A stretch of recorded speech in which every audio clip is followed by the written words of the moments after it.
فضل الہی خان. شکریہ جناب اسپیکر صاحب. میرے دونوں بھائیوں نے ماشاءاللہ کافی تفصیل بیان کی. میرے بھائی کنڈی صاحب نے کہانی بھی سنائی پاکستان کی کہ پاکستان 1947 میں بنا ہے. جی بالکل جی، ہمیں بھی پتا ہے، آپ کو بھی پتا ہے کہ پاکستان 1947 میں بنا ہے. یہاں پر جو عوام، جو افسران صاحبان، جو میڈیا کے بھائی بیٹھے ہیں، ان کو بھی پتا ہے کہ پاکستان 1947 میں بنا ہے.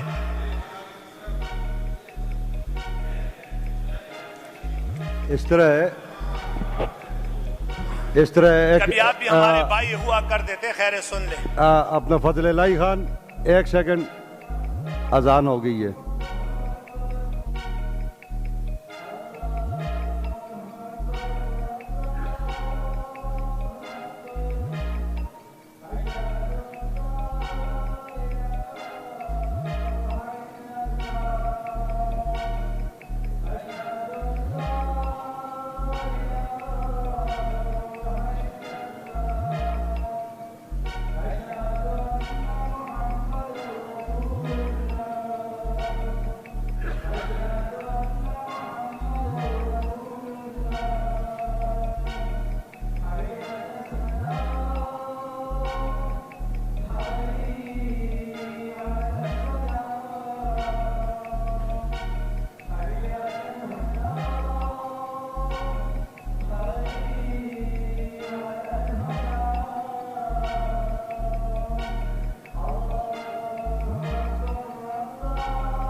بسم اللہ.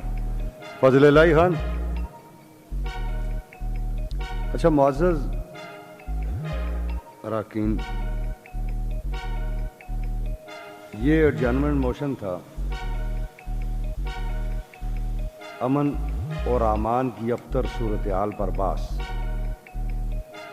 احمد کنڈی صاحب نے پیش کیا صوبے میں جاری ٹارگٹ کلنگ، بطہ خوری، اغوا برائے تاوان، دہشت گردانہ واقعات. ہمارے جو جوان شہید ہو رہی ہیں، سرکاری املاک اور وطن عزیز کی ساکھ کو جو نقصان پہنچ رہا ہے، ملک کے خدا داد پاکستان اور خصوصاً خیبر پختونخوا میں لاقانونیت بڑھ رہی ہے. لوگ از خود سزا اور جزا دینے کا انہوں نے عمل شروع کیا ہوا ہے، پرائیویٹ گروپس نے، جس کا ثبوت گزشتہ دنوں مدین سوات میں پیش آنے والا واقعہ ہے. اب یہ وہ چیز تھی جس پہ ڈیبیٹ ہونی ہے، اور آپ کے گوش گزار کرتا ہوں کہ کوئی بھی کوئی بات کرے، یہ چیز ہے آپ اسے سنیں توجہ سے.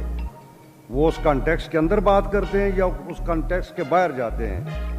آپ بھی سنیں، ہم بھی سن رہے ہیں، پبلک بھی سن رہی ہے. جناب فضل الہی خان. شکریہ جناب اسپیکر صاحب. جیسے کہ میرے بھائی نے کہانی دہرائی ہے 1947 کی، سب دنیا کو پتا ہے کہ پاکستان 1947 میں بنا ہے. جناب اسپیکر، یہ بھی کہانی دہرائی کہ 1947 میں کیا ہوا، 48 47 اور یہاں تک پہنچ گئے. میں بات کو شارٹ کرنا چاہوں گا. بات یہ ہے کہ آج میرے بھائی کو یہ بھی ذرا یاد دلانا چاہتا ہوں کہ ذوالفقار علی بھٹو صاحب نے، ڈاکٹر عبدالقدیر خان صاحب نے پاکستان کو ایٹمی طاقت بنایا ہے. لیکن اب میں یہ بھی یاد دلانا چاہوں گا اپنے بھائیوں کو کہ ذوالفقار علی بھٹو صاحب کو کس نے شہید کیا اور کس طرح کیا، اور آیا کون، اور ان کے پیروکار آج کون ہے، اس اسمبلی میں کون ہے، مرکز میں کون ہے. کیا آپ ان کے ساتھ نہیں بیٹھے؟ کیا آپ ان کے ساتھ نہیں ہیں؟ تو یہی تو مسئلہ ہے کہ آپ اور ہم یہاں پر ہمارے جو ریجیم چینج کی بات ہے وہ کیا ہے. اسپیکر صاحب، ریجیم چینج کے بعد صرف یہ ہوا تھا ان کو کہ ہمارے دور حکومت ہے، چاہے وہ پیپل پارٹی ہو یا مسلم لیگ کی حکومت ہو، تو اس میں جو ڈرون حملے ہوا کرتے تھے 300 350 پاکستان اور امت مسلمہ کے لیڈر عمران خان صاحب کی حکومت میں ایک بھی ڈرون اٹیک نہیں ہوا ہے، نہ کوئی دھماکے ہوئے اور نہ بتا ہو رہی تھی۔ یہاں پر میں آپ کو یاد دلانا چاہتا ہوں کہ اسپیکر صاحب ایک دوسرے پر تو کیچڑ اچالنا بہت آسان کام ہے، لیکن پھر حقیقت کو سننا بھی پڑے گا، ہمیں بھی سننا پڑے گا، آپ کو بھی سننا پڑے گا کہ یہ اس پاکستان کا بیڑا کس نے غرق کر دیا ہے۔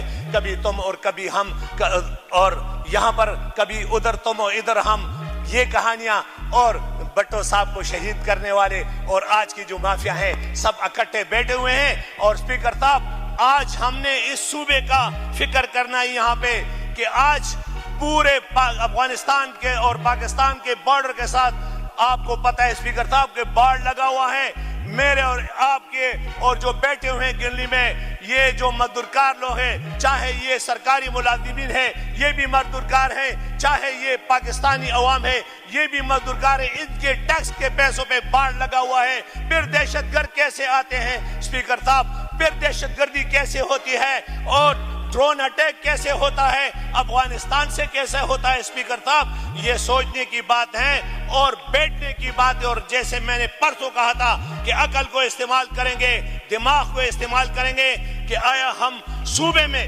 جو صوبے کی ذمہ داری ہے وہ ہم پورا کریں گے، ہمارا آپ سے وعدہ ہے انشاءاللہ، لیکن جو مرکز کی ذمہ داری ہے کہ بارڈر سے کون آتا ہے، گاڑیاں کیسے آتی ہے، سمگلنگ کیسی، 3.5 سال میں ایک افسر یہاں پر بتائیں کہ 3.5 سال میں امت مسلمہ کے لیڈر کی جو حکومت تھی اس میں ایک بتائیں کہ کبھی سمگلنگ تھا؟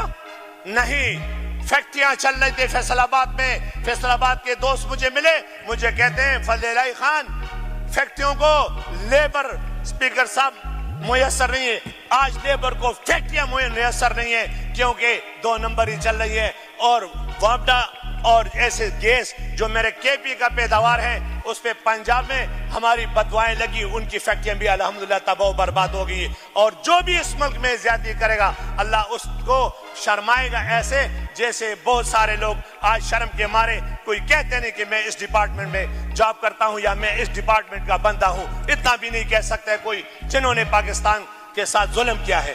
اسپیکر صاحب میں آتا ہوں یہاں پر جو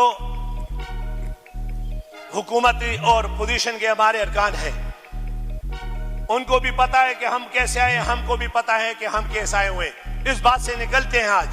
آج یہ سوچیں گے کہ جو بارڈر لگا ہوا ہے میرے اور آپ کے ٹیکس، اور عوام غریب عوام کے جو ماچس بھی خریدتا ہے اس پہ بھی ٹیکسز لگے ہوتے ہیں، جو پانی بھی پیتا ہے اس پر بھی ٹیکس لگے ہوتے ہیں اسپیکر صاحب۔ تو اس میں میری درخواست ہے اپوزیشن سے بھی کہ آپ کے مرکز میں حکومت ہے، 40 بندوں کی، مجھے پتہ ہے 40 ایم پی اے ہیں آپ کے ساتھ، اور پھر بھی آپ کی حکومت ہے، ماشاءاللہ میں آپ کو مبارکباد پیش کرتا ہوں کہ 40 ایم پی اے سے آپ کی حکومت بنی ہوئی ہے اور ہمارے 180 سے نہ بن سکی، لیکن میں آپ کو پھر بھی یہ ذمہ داری دیتا ہوں اور مبارکباد بھی دیتا ہوں آپ کو کہ یہاں پر جو بارڈر لگا ہوا ہے، بارڈر میں آپ لوگوں کی ذمہ داری ہے، بارڈر سے اندر ہماری ذمہ داری ہے۔ اسپیکر صاحب ہم وہاں پر جدھر سے بھی کوئی مسئلہ ہوتا ہے کسی بھی ضلع میں کیوں نہیں ہوگا، اس میں کمشنر صاحب، ڈی سی صاحب، ڈی آئی جی صاحب، ڈی پی او صاحب کی ذمہ داری ہوگی، ہم ان سے پوچھیں گے، یہاں پر بلائیں گے۔ اور ہاں اگر کوئی ڈرون اٹیک ہوگا اسپیکر صاحب تو ڈرون اٹیک ذمہ داری مرکزی حکومت پر آئی ہوتی ہے۔ تو میری درخواست ہے اپوزیشن کے بھائیوں سے، میری التجا ہے کہ اللہ کا واسطہ ہے، ان غریبوں کا کام بھی تباہ ہو گیا ہے اور یہاں پر امن بھی تباہ ہوا ہے، مزدوری بھی نہیں ہے۔ اور یہاں پر میں ایک بات صرف ایڈ کروں گا، ریجیم چینج کے بعد جو مہنگائی آئی ہے 2 سال میں، پی ڈی ایم کے اشارے سے کام نہیں بنے گا، کوئی ایمان دکھانے سے کام بنے گا۔ تو ایسا ہے کہ یہاں پر جو مہنگائی آئی ہوئی 2 سال میں، پیٹرول 150 سے آج 300، آٹے کا تیلا ہم گھر گھر پہنچاتے تھے 650 روپے پہ، آج 3000 روپے پہ ہے۔ اسپیکر صاحب آج ایل اور دالوں کی قیمت دے کے غریب عوام جو ہے خودکشیاں کر رہے ہیں، تو اس کا بھی ہمیں جواب چاہیے کہ 2 سال میں خودکشیوں پر کیوں مجبور ہو گئے لوگ۔ اور اسپیکر صاحب آپ کی توجہ چاہوں گا کہ اس میں اپنی اپنی ذمہ داریاں پوری ہونی چاہیے۔